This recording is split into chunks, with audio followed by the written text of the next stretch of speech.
Hello boys and girls, my name is Andy. I'm a naturalist with the Elkhart County Park Department. Today we're talking about classification. What does that mean? Okay, Andy. Well, boys and girls, classification means to group something. Okay, so let's just say that that I've got some apples and oranges and bananas, and I don't want them all mixed up, so I'm going to put them in different baskets. So I class them into different baskets. I group them in different baskets. It's like you guys. If you're in first grade, then they put you in a class that is different from all the other grades. So in other words, if you're, let's say in first grade, that means you graduated from kindergarten, but you're not in second grade yet. If you're in second grade, that means you graduated from first grade, but you're not in third grade yet. So they put you in a first grade class, or a second grade class, or third grade class. So classification means that we're separating things into groups. Now boys and girls, when we classify things into different groups, what we're doing is we're saying what makes a mammal different than, let's say, a fish.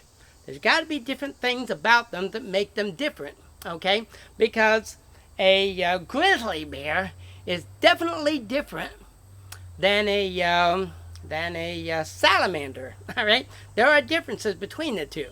All right, and if you don't know, you probably better figure it out quick before you go on a hike in the woods. All right, so let's take a look at what makes a mammal, a bird, a reptile, fish, an insect. Let's do what's called classification. Can you guys say classification? Classification. Very good. All right, so let's take a look at the mammals first. Okay, here we got a mammal, boys and girls, and there's certain things about a mammal that makes a mammal a mammal. First of all, mammals have fur or hair. Okay, so if you're a mammal, you gotta have fur or hair. All right, you don't have feathers and you don't have fins or anything like that. You have fur or hair. Okay, mammals, boys and girls, are warm-blooded. What does that mean, Uncle Andy? Warm-blooded, boys and girls, means that their body temperature is constant. Okay, ours is 98.6. Now, if we get much below 98.6, we go into a coma. If we get above 98.6, then we start to sweat. Okay, so all mammals, boys and girls, are warm-blooded. All right, that means they don't have to go out on a rock or anything to warm themselves. They can warm their own selves, and that's why you see them out in the wintertime. You see birds and you see mammals out in the wintertime because they're warm-blooded. Now, boys and girls, a warm-blooded mammal, there's only two of them, or two animals in the world that are warm-blooded, and that is the mammals and the birds. Okay, now there are some fish that are warm-blooded, but very, very few. Most fish are cold-blooded. All mammals, boys and girls, and all birds are warm-blooded. Okay, so that's one thing that makes a mammal a mammal, is that they're warm-blooded. They have got fur or hair, they're warm-blooded. Boys and girls, they also drink milk. They drink milk from the mother. So that makes another thing about a mammal is that they drink milk from the mother. But mammals do not lay eggs. All right. Now the only two exceptions to that are the spiny echidna and the duck-billed platypus. Okay. So when we're born, boys and girls, we are born alive, like this little puppy right here. We're born alive. Okay. So the four characteristics that come to mind right now is they have fur or hair, they're warm-blooded, they drink milk from their mother, and their babies are born alive. Okay, now you could go on and on and on, because mammals have a chambered heart, they've got a nervous system, a developed nervous system. You go on and on with that. But I want to get to some of the others before I run out of time. There are lots of different kinds of mammals, boys and girls. As a matter of fact, the mammals group is our largest group of or class of animals in the entire world. So the mammals group has a lot of different kind of animals in it. Okay, now we get to a bird group. All right, now what makes a bird a bird? Well, boys and girls, the first thing you notice about a bird is birds have feathers. Okay, if you're going to be a bird, you got to have feathers. All right, you got to have some way of protecting yourself. So they also have beaks, and they have these talons, so they got to have talons. They also lay eggs. They build nests. Now, birds almost always build nests. Not always, but almost always build nests. And they lay eggs, okay? They're what's called bipedal. What's bipedal mean, Uncle Andy? Bipedal means, boys and girls, that they've got 2 legs, okay? And there's all different types of birds with all different types of beaks, all different kinds of feathers. Some birds, boys and girls, they use their wings for swimming. Most birds use their wings for flying, but some birds, like the penguin, for instance, it uses its wings for swimming. Here, boys and girls, I wanted to show you the feather, because birds have light bones. Most birds, boys and girls, especially those that fly, do have this hollow bone on the inside of them. They've got very light, hollow bones, so they're very, very strong. Even though they're hollow, they're very strong. Our bones are not hollow. They've got all kinds of marrow in them, and they're very strong, stronger than birds' bones, but not light like birds' bones. All birds, boys and girls, are warm-blooded. Warm-blooded. Just like we're warm-blooded, boys and girls, birds are the only other animal that are warm-blooded. Everything else is cold-blooded. So there are a couple of species of fish that are warm-blooded, but almost all fish are cold-blooded. Okay, boys and girls, so what do we say makes up a bird? Well, they got feathers, and they got beaks, and they got talons, and they lay eggs, and they build nests, and they're bipedal, they have wings, they're warm-blooded, and hollow bones.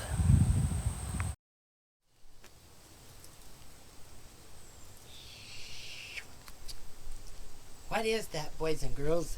Yeah, these are reptiles. These are cold-blooded. We also call them ectotherm, meaning that they get their warmth from the sun or the environment, or they cool off by the environment. Okay, so we sweat whenever we get too hot, and the wind helps to cool us off. So, boys and girls, these are what's called ectothermic or cold-blooded animals. All right. So this is a reptile. Now, boys and girls, reptiles, many of them have teeth. Not all of them, but many of them have teeth, just like he's got teeth. And they have these scales. Reptiles have scales. Amphibians, boys and girls, they've got moist skin, but reptiles have this dry skin. So we got reptiles and we got amphibians. Okay, let's go through the reptiles first, and then I'll talk a little bit about the amphibians, because they're 2 different classes of animals. Okay, so the reptiles, boys and girls, have this dry scaly skin that you see here, and that might be a turtle, it might be snakes, it might be alligators, lizards, things like that are called reptiles. And they have certain things about them that makes them a reptile. Okay, such as some of them got teeth, but if they got feet, they got claws, like this alligator right here. Arr. He's got these little claws on there. And not all reptiles have claws, but most of them do. The snakes, they don't have claws, but they don't have feet either. But they still got all the other things that reptiles have, so we include them with the reptiles. So reptiles have claws, reptiles have scales, reptiles have dry, scaly skin, okay? And reptiles lay their eggs on the land, not in the water, on land. Not all reptiles lay eggs. Some of them do have their babies born alive, just like mammals, but most of them lay eggs. Now, if you look at a little baby reptile, they look like an adult reptile, except they might change color or something, but their form is all the same, okay? So a baby reptile looks like an adult. Okay, in review, reptiles are cold-blooded. They have scales, they have dry skin, they have claws, they lay their eggs on the land, and their babies look like their parents at birth. Now, do you know what a baby frog is called? A tadpole. Yep, very good. Boys and girls, tadpoles don't look anything like an adult. So let's take a look now at amphibians. Okay, amphibians, boys and girls, they have moist skin. Now, some of the amphibians that we can think about are frogs, toads, salamanders, newts. These are all amphibians. And amphibians have moist skin, and they lay lots of eggs, and they always go to the water to lay their eggs. Okay, they always go to the water to lay their eggs. Now, they their babies have a lot of enemies, so a lot of them get eaten. That's why they have to lay a lot of eggs. So they may lay 500-600 eggs, where reptiles may only lay about 25 or 30 eggs. So they lay a lot more eggs than what the reptiles do. Amphibians don't have teeth. Amphibians don't have claws like reptiles do. Okay. Amphibians, boys and girls, go through what's called incomplete metamorphosis. Can you guys say incomplete metamorphosis? Incomplete metamorphosis, boys and girls. You guys know what metamorphosis is. Because metamorphosis, boys and girls, is like a butterfly when it changes from a caterpillar into a butterfly. That's metamorphosis. It means to change form. But amphibians go through a different kind of a stage of this metamorphosis. It's called incomplete metamorphosis. You see, if you're a butterfly, boys and girls, you start out as an egg, and then you go into what's called the larva stage, which could be a caterpillar or a maggot if we're talking about a fly, or if we're talking about the frog, it'd be a tadpole. Okay, ribbit. So you got the egg, you got the larva, and then you got the cocoon or the chrysalis, which is what we call a pupa. All right, pupa. And then they emerge and they go into what's called the adult stage. So in this case, it'd be the butterfly, or if it was a tadpole, it would be the frog. But boys and girls, frogs don't have pupas. And so that's why we call it incomplete metamorphosis instead of complete metamorphosis. Let me show you what I mean here. We started out as an egg, we go into the larva stage, the pupa stage, and then the adult stage. But these guys and the aquatic insects, they go in, all amphibians go into what's called incomplete metamorphosis. So they start out as an egg, and then they go into the larva stage. That's what the tadpole is. And then they skip the pupa stage and go right straight to the adult stage. So there's only 3 stages instead of 4. Is that confusing? All amphibians go through incomplete metamorphosis, okay? Reptiles don't have to do that, but amphibians do. All right? Ribbit. So boys and girls, amphibians have moist skin. They lay eggs in the water. They lay lots of eggs in the water. They are cold-blooded. They have incomplete metamorphosis, and they have no claws or teeth. Okay, and then we're going to talk about the fish. All right? Let's take a look at our friend, the fishy. Now, boys and girls, there's certain things about that make fish fish. First of all, they're cold-blooded, and they have fins. They also have scales, just like the reptile. They've got these scales, but their scales are a little bit different than the reptiles. These particular scales are colored, so they and some reptiles are too, but they help them to camouflage. So they camouflage the in this particular case the fish, so that he can't see. Maybe he can't be eaten by a bass or a snapping turtle or something because they can't see him. If you'll notice, he's lighter on the bottom than what he is on the top. The reason for that is because especially when he's young, something this big, he's not got too many enemies except fishermen that want to eat him. But something this big, boys and girls, that just not got too many enemies, too many things that want to eat him. Okay, so he's when he's up on the top of the water, he's light up here. So if something like a snapping turtle is looking up there, he's hard to see because he blends in with the light. But if he's down below and the snapping turtle's up here, he's hard to see because he blends in with all that with all them plants that are on the bottom, what we call aquatic vegetation. So he blends in with all of that. Okay, so fish, boys and girls, have fins, and they've got these scales right here, and they've got a lateral line, what's called a lateral line right here. And I don't know if you can see that or not, but there's a little line right there that goes right down through there. And that is what's called his lateral line right there. And he uses that for sensing any movement that might be in the water. He's also got this nose right here, so they can smell as well. It's called nares right here. That's his nose. He's got a hole right there. He got a hole right there. So that's his nose, boys and girls. So they can smell, and actually they can smell pretty good underneath the water. So they do have bones. just like mammals do. Sometimes they have a hard bone, and other times they have a really soft bone called cartilaginous bones. Okay, so they do have bones, and also they swim in the water. All fish swim in the water, and they've got these air bladders. Fish have air bladders so they can go up in the water or they go down in the water. Now they got these spines on there, but not all fish have those spines. It just depends on the fish. But they all do have these fins. So this one here has got these little teeth-like structures right in here. This one here's got some big old teeth-like structures. There he is. Arr. So boys and girls, this is pike, and then that one over there was a big old bass. But you can see how they're different from each other. This one here does not have a fin. Remember them spikes I was telling you about? He doesn't have those on there. But fish, boys and girls, have a lot of things that make a fish a fish. That's why they're in a class by themselves, okay? Okay, boys and girls, so we know that fish are cold-blooded. They have scales, they have fins, they have a lateral line, they have gills, and they have an air bladder which takes them up and down in the water. Okay, I'm here on the ground. I'm looking for spiders, boys and girls, because I know there's spiders around here. I just got to figure out where. So we just got to find them. So I'll see if I can find one for you.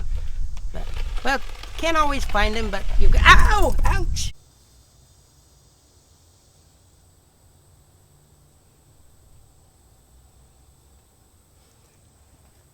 All right, our next class, boys and girls, is what's called insects. Now, obviously, spiders are not insects, because insects, boys and girls, have only 6 legs.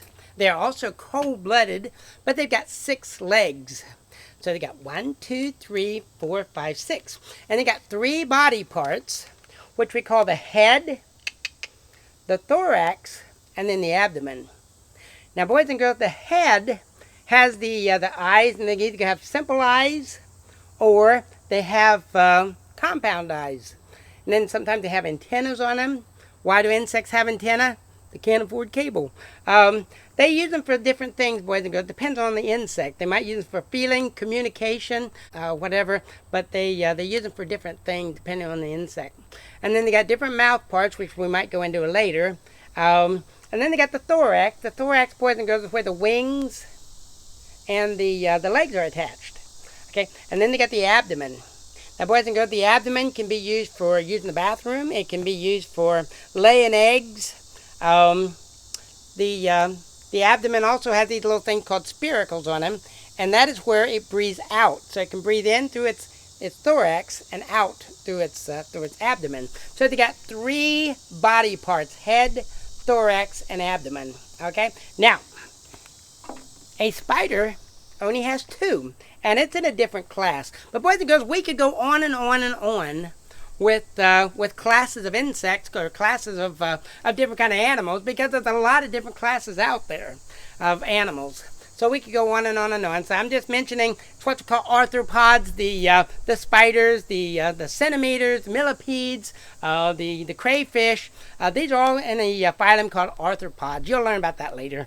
But anyway, spiders, boys and girls, have 2 body parts. Okay, 2 body parts, and they have 8 legs. Well, he sure does look like a spider, and he's got 8 legs like a spider, but he's not a spider, boys and girls. This is our buddy, Daddy Longlegs, and Daddy Longlegs won't bite you. Now, if you remember our friend on the wall, he looked like he had 1 body part. He's actually got 2, but it looks like 1 body part. He's also got 8 legs, but he doesn't have fangs, okay? So he can't bite something and inject venom. All spiders have venom in them, okay? All spiders have venom, alrighty? Okay, insects have what's called jointed legs, which means their legs have joints in them. They've also got segmented bodies, so the body comes in segments. Not one big body that way. It comes in segments, so they call it segmented bodies. Okay, they also have many legs. So they usually have anywhere from 6, depends on the insect. Some of them may have 8 legs, like a millipede or something like that, may have a lot of legs. And they also have what's called a exoskeleton. So the exoskeleton, boys and girls, because they don't have a backbone like we do, the exoskeleton is what holds them together. So they break out of that exoskeleton, and then they fly away or crawl away or whatever. But they have this what's called exoskeleton, which works like our what's called an endoskeleton, which is the skeleton that we have inside of us. That's why when you knock on your head, it feels hard up there. They've got an exoskeleton, and theirs is on the outside of their body. So if you take that exoskeleton away, they get really, really soft and have to wait till they get nice and hard before they can crawl very far. Okay, boys and girls, all insects go through what's called metamorphosis. Metamorphosis means to change form. So we say everything starts out as an egg, okay? Even we started out as an egg. We weren't born as an egg, but we did start out as an egg. So all insects starts out as an egg. Now we're not an insect, obviously, but we still started out as an egg. Insects also start out as eggs. So we got an egg, and then once that cracks open, what comes out of it? Yeah, the larva. So the larva pops out of the egg, and he eats and eats and eats. And the next thing you know, he changes into a chrysalis, what we call a pupa, because it's not always a chrysalis, sometimes it's a cocoon. So we call it a pupa. So this chrysalis here is a type of pupa. So then once the pupa is fully formed, what comes out of it? What crawls out of it, boys and girls? What is that? It's the adult. In this case, it's a butterfly. Could be a fly or something like that, but in this case, it's a butterfly. And he flies away. Insects have 6 legs. Clap, clap. Insects have 6 legs. An insect has 6 legs, it's said. Its abdomen, thorax, and its head. Insects have 6 legs. Clap, clap. Insects have 6 legs. In the life of a butterfly, egg comes first, larva, the chrysalis, and when that bursts, out comes a beautiful butterfly. It flies away. We wave bye-bye. Insects have 6 legs. Clap, clap. Insects have 6 legs. Okay, boys and girls, in review, insects have 6 legs, 3 body parts, head, thorax, and abdomen, and jointed legs, a segmented body. They have an exoskeleton, and they go through metamorphosis. So that's the story of classification. So I hope you boys and girls learned something, and I hope to see you guys again.